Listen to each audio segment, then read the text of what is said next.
সৌম্য সরকারের ব্যাটে 5 ছক্কায় 86 রান। ভিক্টোরিয়াকে হারিয়ে চ্যাম্পিয়ন রংপুর রাইডার্স। বিস্তারিত জানুন পুরো ভিডিওতে। গাইনা থেকে সেন্ট কিটসের বিমানে চড়ার কথা ছিল সৌম্য সরকারের, সঙ্গে রিশাদ হোসেন ও আফিফেরও। উদ্দেশ্য সেন্ট কিটসে বাংলাদেশ জাতীয় ক্রিকেট দলের সঙ্গে যোগ দেওয়া। কিন্তু রংপুর রাইডার্সের খেলোয়াড় সংকটের কারণে বিসিবির বিশেষ অনুমতিতে গাইনাতেই থেকেছেন 3 ক্রিকেটার। যে কারণে থেকে যাওয়া সেটি দারুণভাবে কাজে লেগেছে সৌম্য ও রংপুরের জন্য। গাইনায় গ্লোবাল সুপার লিগের ফাইনালে ভিক্টোরিয়াকে হারিয়ে চ্যাম্পিয়ন হয়েছে রংপুর রাইডার্স।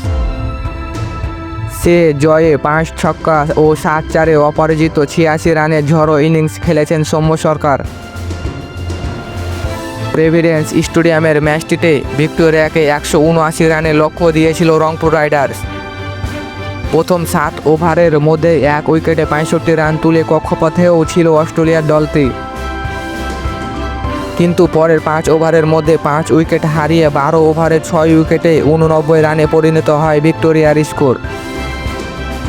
সেখান থেকে আর ঘুরে দাঁড়াতে পারেনি দলটি। 18.1 ওভারে অল আউট হয়েছে মাত্র 122 রানে।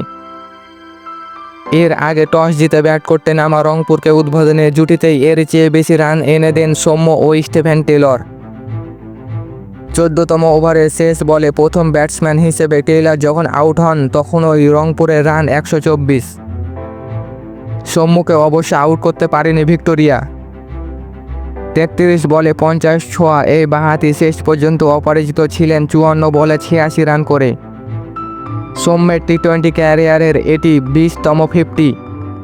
প্রথম সেঞ্চুরির স্বপ্ন অপূর্ণ রয়ে গেছে আরও একবার। তবে দিন শেষে হেসেছেন সৌম্যই। তার ইনিংসই গড়ে দিয়েছে রংপুরের জয়ের ভিত্তি। যে জয়ে রংপুরকে এনে দিয়েছে গ্লোবাল সুপার লিগের প্রথম আসরের ট্রফি আর রংপুরের দ্বিতীয় টি-20 ট্রফি। এর আগে 2017 সালে বাংলাদেশ প্রিমিয়ার লিগ চ্যাম্পিয়ন হয়েছিল রংপুর রাইডার্স।